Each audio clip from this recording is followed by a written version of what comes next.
Good afternoon. At the onset, let me thank the organizers for inviting me for this talk today. So in the next 15 to 20 minutes, we'll be looking at this patient who's a 30-year-old preemie at 39 weeks of gestation without any comorbidities, who had presented to us with acute right hemiplegia with aphasia 1 hour from the symptom onset. NIHS score was 14. So for all practical purpose, this patient has had a stroke, and she qualifies for pregnancy-related stroke. And we use this term pregnancy-related stroke when a stroke occurs either during pregnancy and up to 12 weeks post-delivery, which includes the early postpartum, that is 6 weeks, plus the late postpartum between 6 to 12 weeks. So this period is a high-risk period for stroke, which is almost 3 times compared to similar age groups. There has been a lot of studies which have shown that out of every 1 lakh pregnancy, 30 can be potentially complicated by strokes. Ischemic stroke and hemorrhagic strokes constitute almost equal percent, with CVT following. However, in the Indian context, as all of you would have dealt, CVT is more seen than ischemic and hemorrhagic stroke. However, in this talk, I'll be mainly talking about ischemic strokes. So even in this period, the highest risk is 2 days before and 1 day after the delivery, which constitutes the maximum number of pregnancy-related strokes. So why is strokes more common during pregnancy? This is mainly because of multiple physiological changes happening in the mother. One is the blood has a procoagulant tendency. There is an increase in the blood volume and cardiac output. There is also cardiac remodeling which is occurring, and also venous stasis, especially in the lower limbs, which can predispose to paradoxical emboli. Coming back to our patient, so the first thing we need to see is whether this patient is having any risk factors for stroke in the pregnancy. The main risk for stroke in pregnancy is hypertensive disorders associated with pregnancy, starting with gestational hypertension. And the highest risk is when the patient develops preeclampsia and eclampsia, which constitutes odds of almost 60. Migraine history should be asked in all patients with stroke. This is important because aura of migraine can mimic a stroke, and also there is a strong association between active peripartum migraine and the patient getting a stroke. Rheumatic heart disease continues to be a very important etiology in the Indian context. Prevalent studies have shown there is a declining trends of rheumatic heart disease in some parts of the country, but however, in certain states, it is still high. Coming to the age, when you have a young woman who is pregnant, she stands at a higher risk of stroke compared to her same age group. But however, when you have a elderly pregnant woman, the risk is almost same as the similar age non-pregnant woman. We also need to consider certain pregnancy-related etiologies which can cause strokes. One is PFO-related strokes, because especially the blood is in hypercoagulable state, and there can be venous stasis in the lower limbs causing a paradoxical embolism. Postpartum cardiomyopathy, which is not very uncommon, can present with stroke in the first week postpartum because of LV dysfunction. There can be mechanical changes in the neck and also hormone-induced arterial wall changes, which can predispose to dissections, especially in the phase of labor, and or if the patient is having severe hyperemesis and retching. Other pregnancy-related conditions can mimic strokes, and this should be taken into account whenever you see such patients. One is amniotic fluid embolism, which is not very common and which can occur in the early stages of labor after the rupture of membranes. And patients with coexisting right to left shunt are at more risk for this. Postpartum reversible cerebral vasoconstriction syndrome can present with a thunderclap headache and usually occurs within 1 week post-delivery. And usually you might get a history of the patient being on ergot alkaloids or SSRIs, usually given to reduce postpartum hemorrhage and suppress lactation. Gestational trophoblastic diseases, that is metastatic choriocarcinoma, is a very important condition never to be missed, which is more frequently seen in Asians. And also we need to look for symptoms due to metastatic lesions in other areas like vaginal bleeding, abdominal bleeding, and hemoptysis caused by pulmonary metastasis. Preeclampsia and eclampsia can rarely present with posterior reversible encephalopathy syndrome. And if the patient has developed a complication, that's the HELP syndrome, the patient can present with intracranial hemorrhage. Now, coming back to our case, this patient has presented in the acute setting, that is 1 hour after symptoms. So we need to see whether we can treat her like any other acute ischemic stroke. So first of all, we need to rule out any other stroke mimics, check the blood pressure, and also auscultate the heart. Make sure the gynae team is also aboard with you. Now, what imaging can we use in this patient? So if you look at the fetal risk due to a non-contrast CT scan, the risk is there only if your radiation dose goes beyond 50 microgauge. And if you are doing a non-contrast CT, you are exposing only 0.001 microgauge, so which is very small and can be safely done. However, you should not give contrast because it can potentially affect the fetal thyroid. And also the risk depends on the gestational age.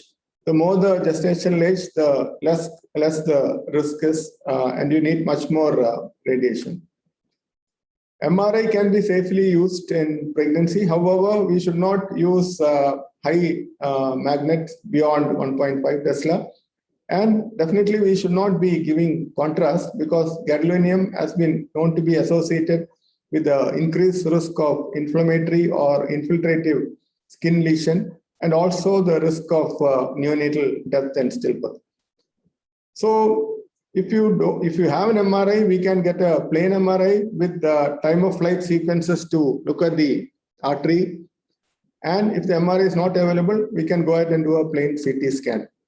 So in our patient, as you can see here, we have done an MRI, which shows there is an M1 cutoff here with a small core. So the next question is, can we give this treat this patient with thrombolytics? So the problem with IV thrombolytics, in all the major clinical trials, pregnancy was the exclusion criteria. But however, TPA does not cross the placenta being a large molecule, and studies in animals and human lymphocytes did not show any teratogenic effect or mutagenicity. But there are potential complications of using IV TPA. One is, of course, uterine bleed, which can lead on to premature labor and abruptio placentae. The stress of stroke can even induce delivery with the TPA on board, which can be catastrophic. And rarely the patient might go on for a cesarean section. Again, the bleeding risk is there. However, since the trials have been conducted, there has been a lot of case reports and series which has given TPA in pregnancy.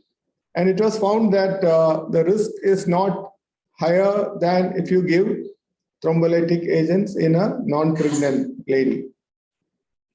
So the latest guidelines says that you can give IV thrombolytics in pregnancy, especially if the benefit is much more than the risk. Both the Canadian and the latest AHA guidelines of 2018.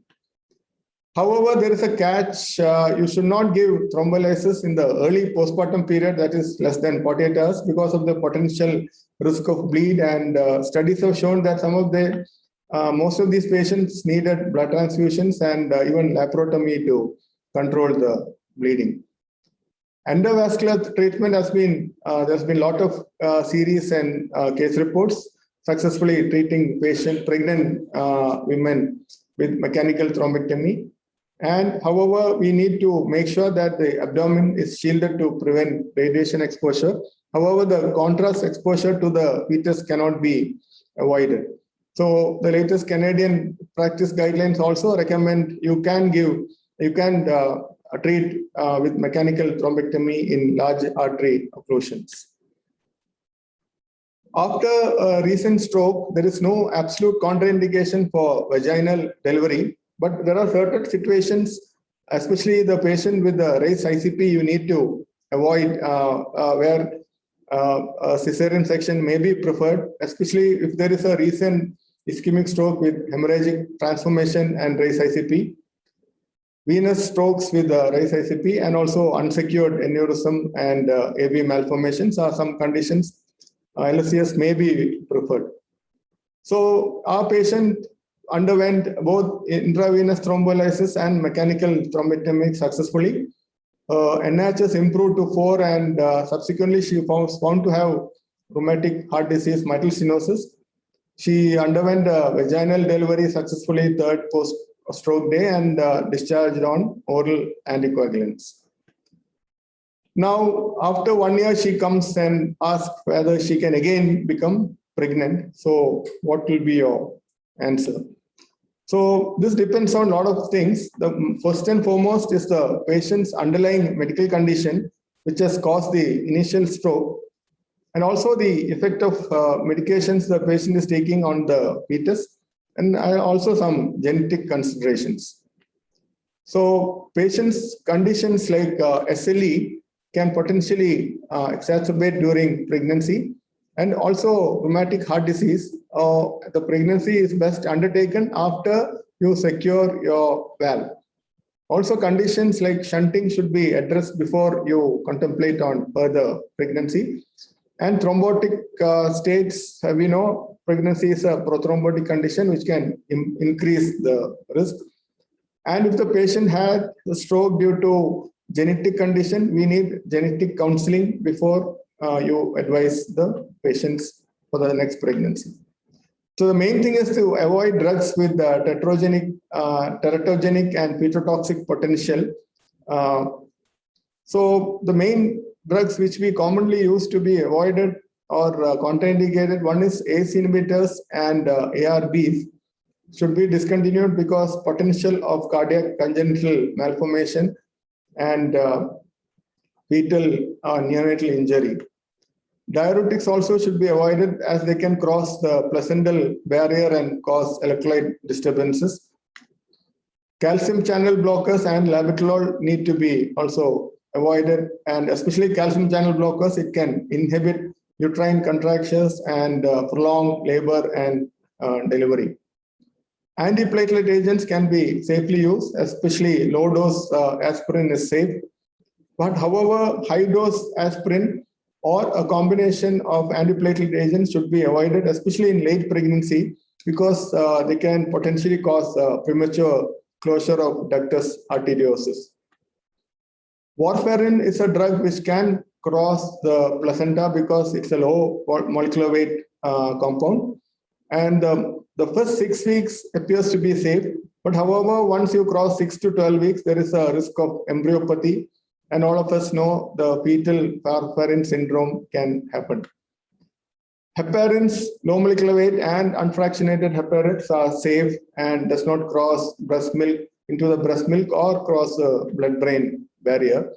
So like our patient who is already on anticoagulants, if they want to become pregnant, the first 6 weeks is okay to be on oral anticoagulants, but 6 to 12 weeks, you should switch over to low molecular heparin, which is preferred over unfractionated heparin because less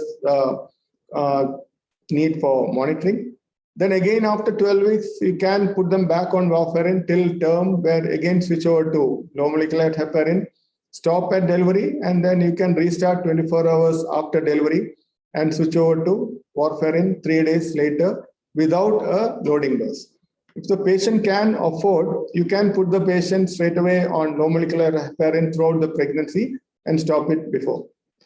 However, we should be careful to avoid multiple dose vials because this contains benzyl alcohol, and potentially it can cause what you call as the gasping syndrome in neonates.